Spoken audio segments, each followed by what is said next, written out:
Hey everyone, welcome back. It's Tavis Leaf Glover, and this video is for anyone that wants to learn the absolute basics of composition, which grid they should start with, and why. It's also super important that we understand why we make these decisions, so we're able to easily learn it and communicate it to others and teach them as well. So if you've gone through any of the videos here on YouTube, you'll know that it starts with sharing the secrets of composition to change the future of art.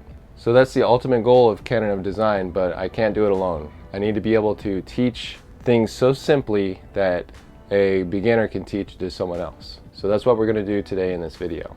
So that leads me to rule of thirds and dynamic symmetry. One of the reasons the rule of thirds has become so popular as a compositional tool is because it's super easy to teach. Place it on a third is really easy to understand. Equally easy is pressing start on a microwave, to make popcorn or something. But just because it's easy doesn't really mean it's nutritious for your artistic goals. Composition is actually fairly difficult to teach, understand, and apply. And this is a huge reason why schools, magazines, and books teach the rule of thirds. It requires very little effort to teach the rule of thirds. And they get paid the same no matter what the outcome is. So if you're a good artist, bad artist, it doesn't matter to their paycheck. So why not teach something simple if you get paid the same? Why cause yourself more headaches, right? Fortunately, composition can still be taught in a simple way without compromising the artist's future. So on my site and throughout this channel, you'll find videos that I'm analyzing all the photos, the cinema, and paintings in a similar way, and this increases the way you learn through repetition. When you see and hear the design techniques taught in the same way, they start to embed themselves into your memory, and that's always a good thing. So why do you use the rule of thirds? Is it because it was repeated over and over again? Why don't you use it?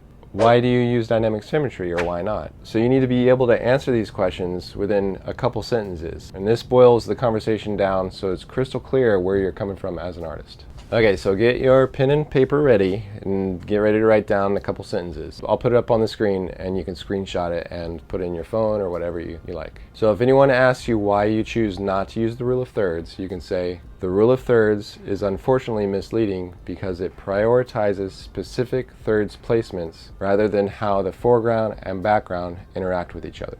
If we don't see the image as a whole, we risk confusing the viewer when visual clarity is essential.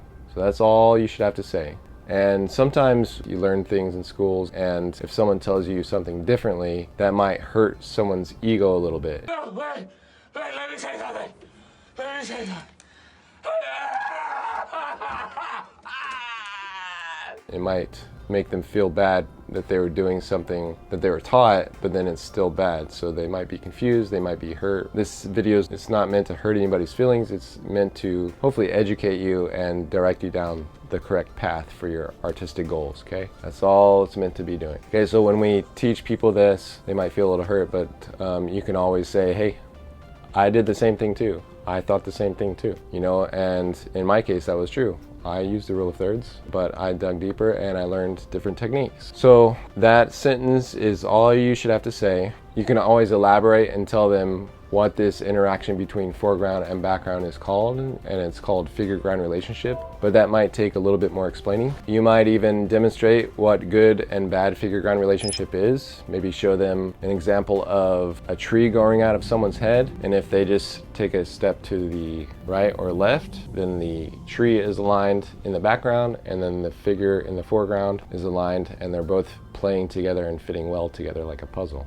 So just like this video, this is a simple composition that I've got in the frame here, but some thought was put into it to put my head in a proper location so nothing's going through my head or anything like that. To my right and to my left, this painting is in the background, but there's white on the right side and white on the left side. And I had to balance that without showing the edges, which would draw attention to the edges, and then also place my head in an appropriate spot since there's legs right here and then other plants and things like that. Probably didn't want like a weed growing out of my head or something. Okay, so just simple, super simple things like this. You need to pay attention how the background and the foreground interact with each other. That's figure-ground relationship, and that's way more important than any specific thirds placement, okay? Even though this might even seem to any beginners that it's on a third somewhere somehow, but that was the last thing on my mind. So if you're teaching them figure-ground relationship, you can also demonstrate it if you have the skills. If they're not willing to have an open mind about other compositional techniques besides the rule of thirds, then ask them questions about the rule of thirds and make them kind of think about the tools that they're using. You can ask them, does it really make the image more pleasing? How does it move the viewer's eyes around the image? Does it make the composition more balanced? Why is thirds placement a priority in art?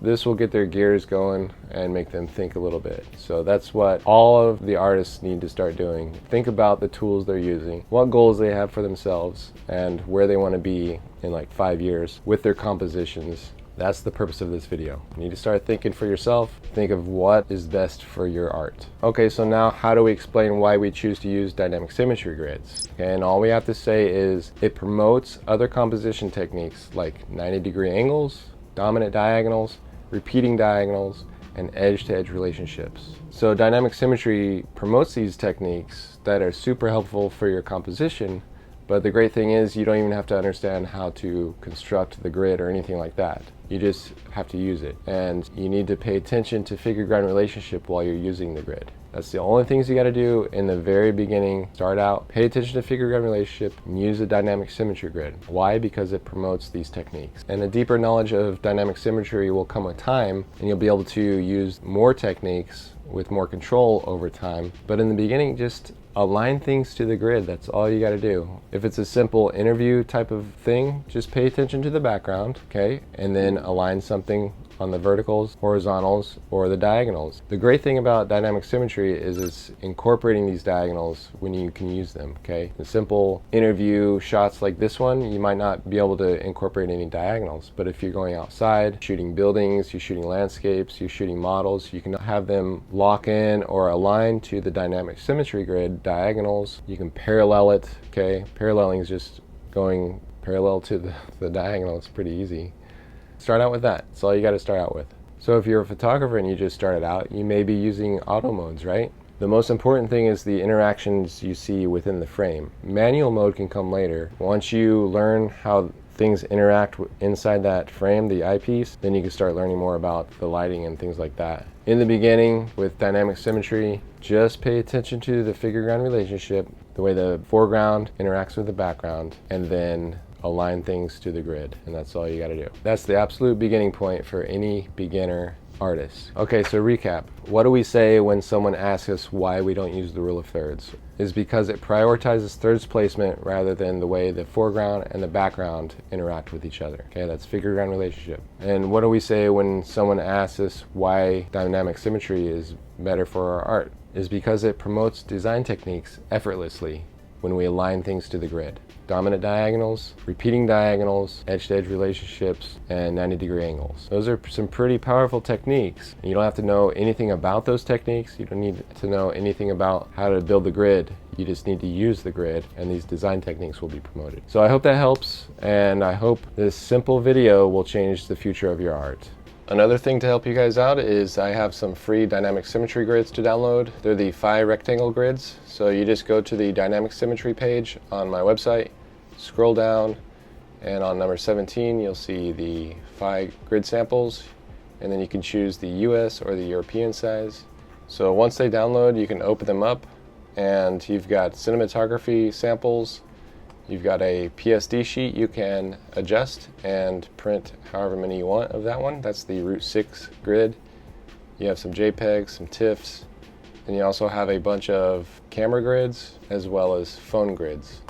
And it's not going to fit every single camera or phone, but it'll get you started. And if you like, you can measure the dimensions of your camera and you can adjust it in Photoshop and print them out that way. They print onto transparency film, and you can print it at your house or at a printing facility like FedEx Office. And if you're designing a drawing or a painting, you can use these computer grids, and those are in black and white also. So you've got a couple different options to start with. Start practicing and start developing your eye for dynamic symmetry, and just make sure you pay attention to figure-ground relationship as well. Hopefully it allows you to learn it quickly and teach it to others so we can help change the future of art together, okay? So thank you very much for watching, and I will talk to you guys later.